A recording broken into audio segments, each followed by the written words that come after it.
Hello there. I see a lot of misery around, a lot of complaining, a lot of people feeling like victims of a society that has wronged them or gone wrong, and everything's falling apart. And I'm, a pretty big fan of complaining and using it as a way to actually gain some introspection into your life and to problem solve your issues, to take charge of whatever those issues are and make positive changes in your life.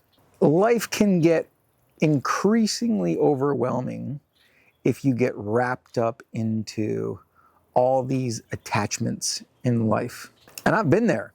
I was attached. I was miserable. I felt like I couldn't do anything and I was just stuck. And it sucks.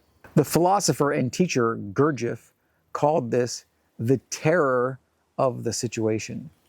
And he said every person in every age has a crisis. And if you think about it, world wars, black plagues, pandemics, potential nuclear holocausts, you name it, there's always something happening throughout human history.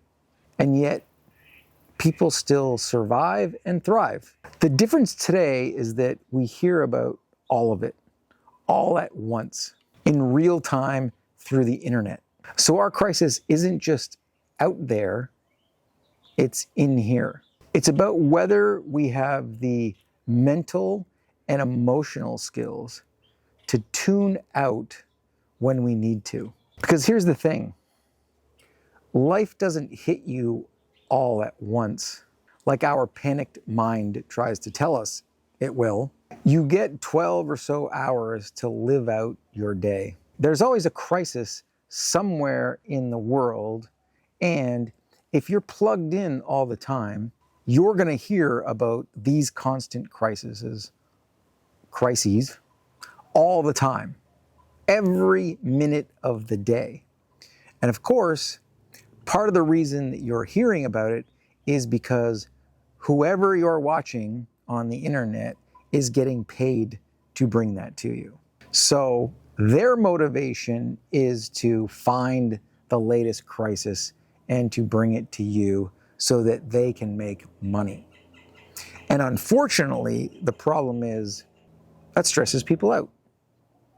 That makes the world seem like it's in constant chaos, when in fact, the world in a global sense might have its chaos. But what you're not seeing is the other majority of the world that isn't in chaos, and the fact that your world isn't in chaos.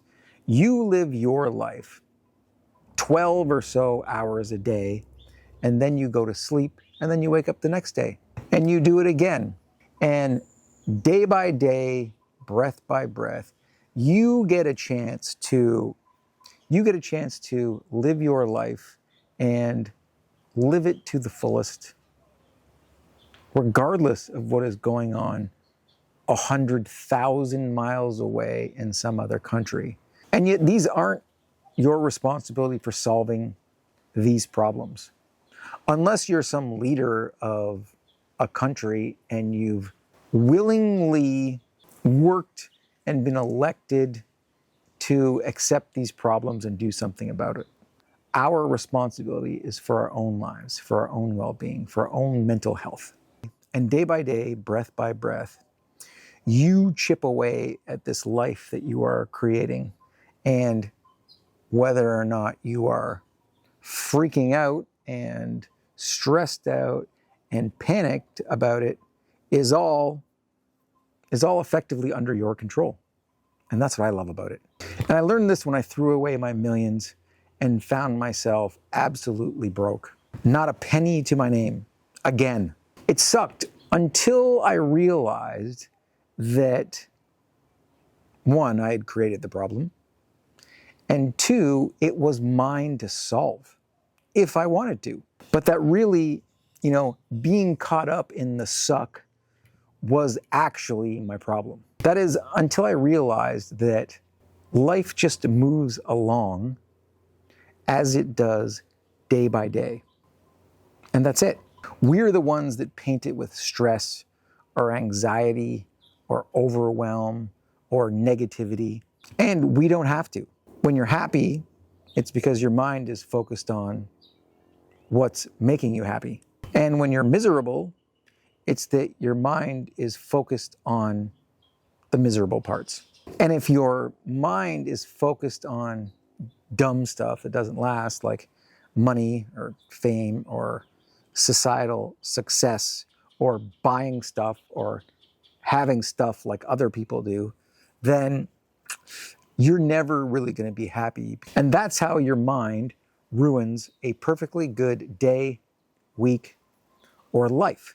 I mean, the simple thing to do is tell your mind it's wrong, tell it to shut up, or tell it to take a back seat.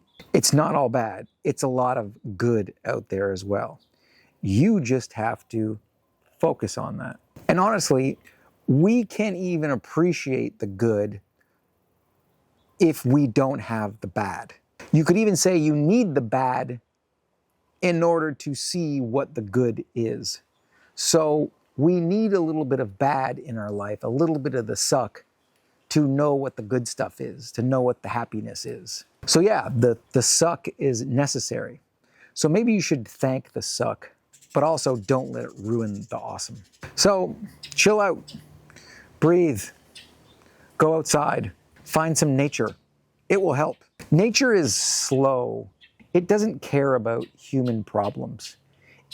It belongs in a different dimension that is like wondrous and that's, that has a lot of beauty and that gives you a sense that your problems aren't actually the world and aren't actually what is going on, that there is something bigger happening and you're just lucky to be a part of it, and it can be pretty beautiful.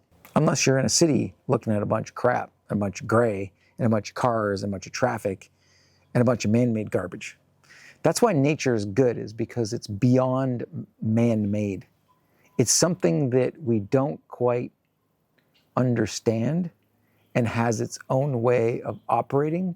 And kind of remember that we don't really know anything about the universe, about how we got here, about why this works, or even this planet that carries us. So ask yourself, how silly is it that we ruin our short little lives worrying about stuff that we mostly caused or made up? Things that at the end of the day, we can't control and that won't affect us in our small little realm, and so really don't matter. Instead, reflect on the things that bring you peace and happiness and calm, and let those help you address the things that are not so good, that kind of suck. And share that gift with others, because you may actually help bring them some calm as well. And tell your worries to take a back seat while the real you grabs the steering wheel and takes charge. Because everything is okay. It always is. It just keeps going. Not because life stops being hard, but because life always keeps giving you the opportunity to see the good and be in the good as well. And if this helped you breathe a little easier, then like, subscribe, please share it with someone. And otherwise, thanks for watching. Hope to see you in the next one.